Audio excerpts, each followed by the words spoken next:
Minister of New Zealand has announced that they are taking action when it comes to certain types of firearms following the mass shooting that took place in 2 mosques. Take a look. New Zealand will ban all military-style semi-automatic weapons.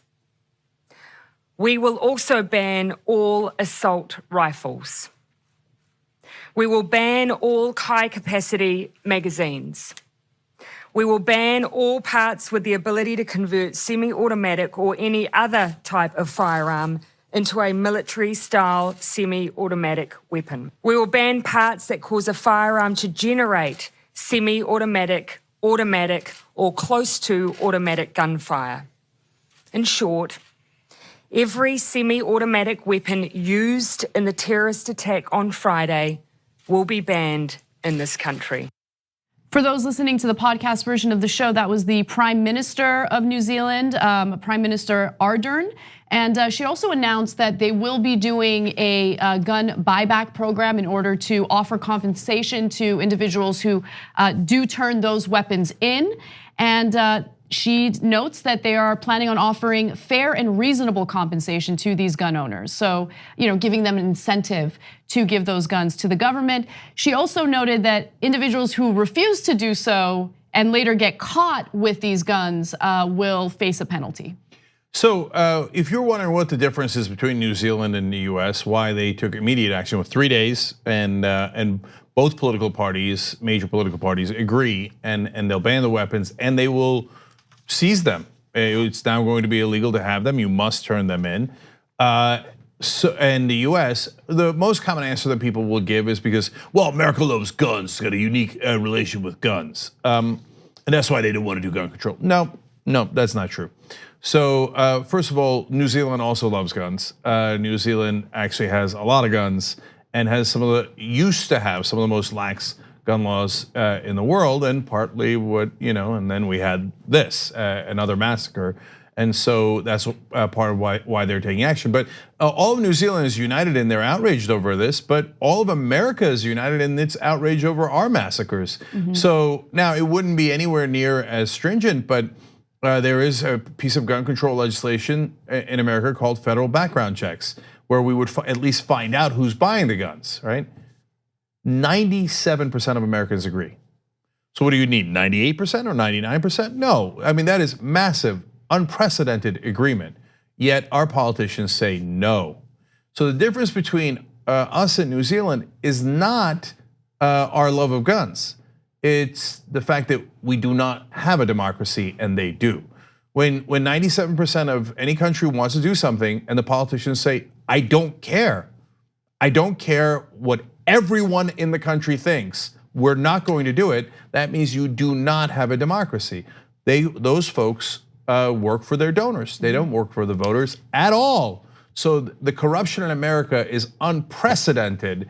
And that is why we don't have any gun control that prevents any of these massacres in a reasonable, sensible way, or even in a tiny way here in America. So I was actually fascinated by how many similarities there are in regard to gun culture in the United States and New Zealand. There are a lot of similarities, many parallels. To give you an example, I believe the United States still has more guns per capita, but if you look at New Zealand, it's a population of an estimated 5 million, and 250,000 people in the country do own guns. And so they love guns, they celebrate them, but you're right, Cenk, in that we also have a similar reaction when these mass shootings happen, yet the government is willing to act in the case of New Zealand as opposed to here in the United States because of the corruption, but also because of the way the government is structured, which I thought was really fascinating. So they have gun lobbyists in New Zealand as well, and they're powerful, they have some influence, but they're not as influential as the NRA. The NRA can very easily and successfully convince politicians, hey, if you get a bad rating or a bad grade from our group, well then we can destroy your political career, especially if you are a Republican. But I do want to clarify one really important point. People often throw lobbyists in as a general concept in there, and then they don't delineate. So every country has lobbyists, including non-corrupted countries, and there could be pro-gun lobbyists, and they could be from the industry and weapons manufacturers, and they could be anti-gun lobbyists, gun control lobbyists, etc. That's not the issue. The issue is that in our country, the lobbyists come with cash, and they are allowed to spend unlimited money simply buying our politicians. They're not lobbying, they're purchasing. So they can give money to politicians directly, but even more importantly, they can do independent expenditures through PACs. So the NRA spent $50 million in the last election cycle on Republicans, $30 million on Donald Trump. So they didn't lobby our government, they bought our government. Right, they bought the government, but there's more to it, okay? Of course the money plays a role, but there's also something about how districts are drawn and how the NRA uses that to their advantage here in the United States. Gun lobbyists in New Zealand can't do the same thing. So I wanna go through these great points that were written by reporters at the Washington Post, and it really gave me a good look into what's going on in New Zealand. So let's go to graphic 6. They write, unlike the NRA, New Zealand's interest groups have predominantly lobbied the government quietly rather than threatening politicians with the scorn of its powerful voter base.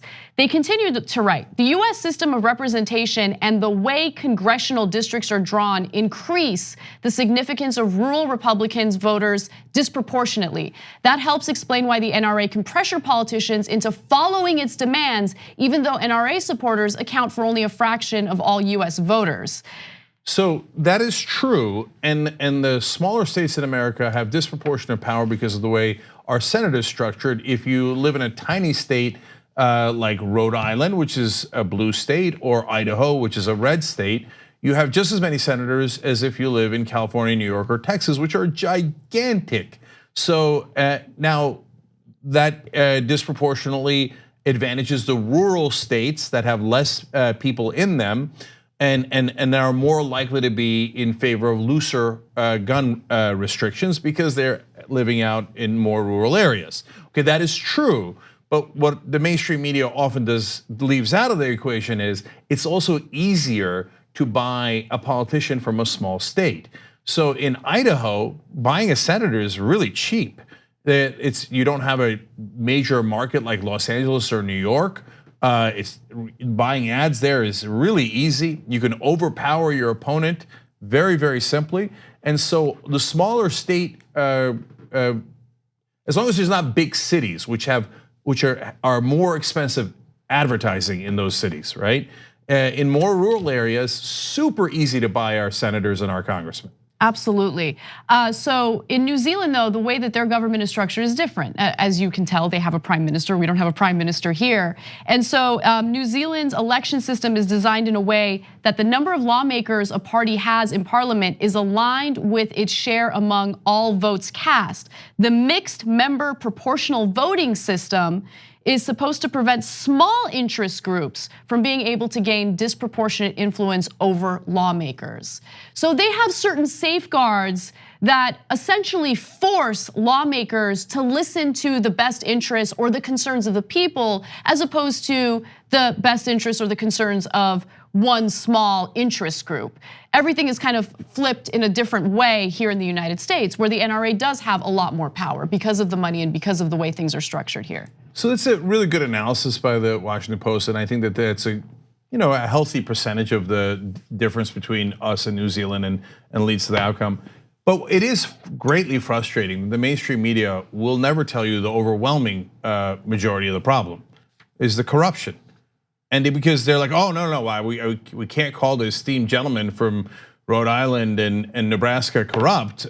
We can't say that the millions of dollars that the NRA gave them influenced their vote. Every American knows it did. Every American knows they're corrupt and that they're accepting legalized bribes, but no one in the mainstream media is allowed to say it. So then we keep dancing around and saying nonsense things like, oh, gun culture, when in reality, the elephant in the room is bribery. It is bribery, and I think, and this is my speculation, but I think that there's enough data to prove what I'm saying is correct. Look, yes, money is corrupting politics, but that same virus has infected the mainstream media. And so when we talk about it in the context of the media, it's usually when we're referring to their sponsors or the advertisers. But remember, many of the mainstream media outlets that people know about are part of giant conglomerates that are under this huge corporate umbrella, right? You have, how many, you have Comcast and you have all of these major corporations who have major control of our press. And so do they really have any type of incentive to speak out about corruption when they themselves are dealing with that same level of corruption? Yeah, I love it when people say, oh, like the idea that massive multi-billion-dollar corporations would want to make a profit and would be influenced by that sounds conspiratorial. I'm not sure you understand the definition of that word. So yes, of course, corporations want to make profits. And so one of the ways that they make profits is by appealing to the government to allow for mergers, kill net neutrality, et cetera. The other way that they make a profit is through their advertisers. And so, and each category is a little different. Here, in the case of guns, I think that one is less relevant, okay?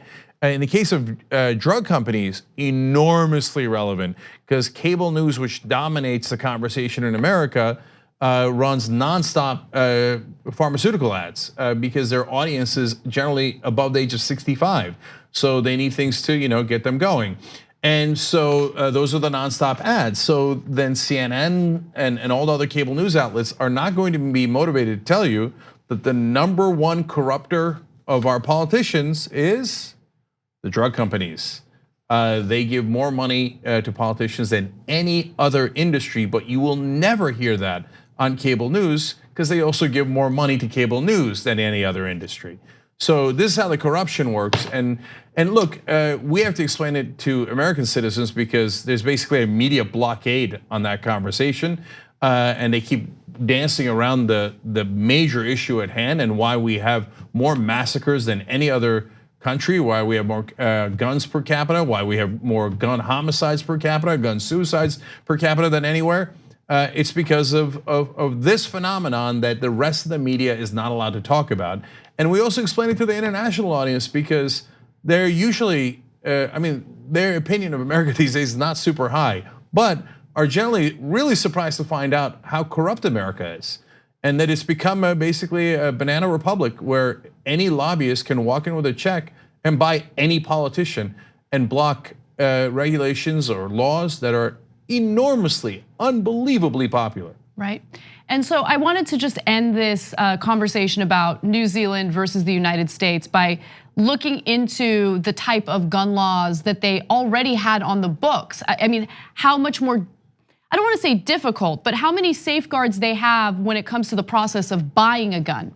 So as we know, when it comes to private gun sales or the gun show loophole, federal background checks are not implemented. You can easily go to a gun show and buy guns from the back of someone's truck. Whereas in New Zealand, they have stricter laws to ensure that guns don't end up in the wrong hands. So for instance, they have, when buying a gun in New Zealand, you have to pass a background check that considers criminal, medical, mental health, and domestic violence records, provide character references, which is fascinating. Authorities interview or advise in person your partner or next of kin to ensure that maybe you're not a violent person, maybe you haven't committed domestic violence. Also pass a home security inspection that checks for proper firearm storage. That's so important because there are people out there who aren't a threat, who want to use their gun for hunting or whatever innocent purpose that they want to use it for, but they're not practicing gun safety and kids will get their hands on it, right? So did you want to jump in, Cenk? Yeah, so my last point on this is, don't let the conservatives twist things because, and we'll talk more about that later in the program too. But they'll point to New Zealand and they'll say, well, look, Anna just read you a whole long list of regulations, but they still had this massacre. Yes, but that's the only one they've had in a long, long time. And so it didn't prevent this particularly heinous massacre. But remember, New Zealand also has more guns per capita than a lot of other places. So, they have a lot less massacres and mass shootings than we do, partly because of those regulations. And now they realize it wasn't enough. So we're gonna take away the high-powered guns that can kill a lot of people at once because we need to tighten up our regulations because we still had this terrible tragedy happen. And you'll see as it happened in Australia and so many other places, now they'll have even less mass shootings. Whereas in America, We have one mass shooting per day. So not the size of this, which was 50 people, although we had one that size obviously in Las Vegas and a couple others that were near that, but 4 people shot and killed or more. Those kind of massacres happen literally every day in America.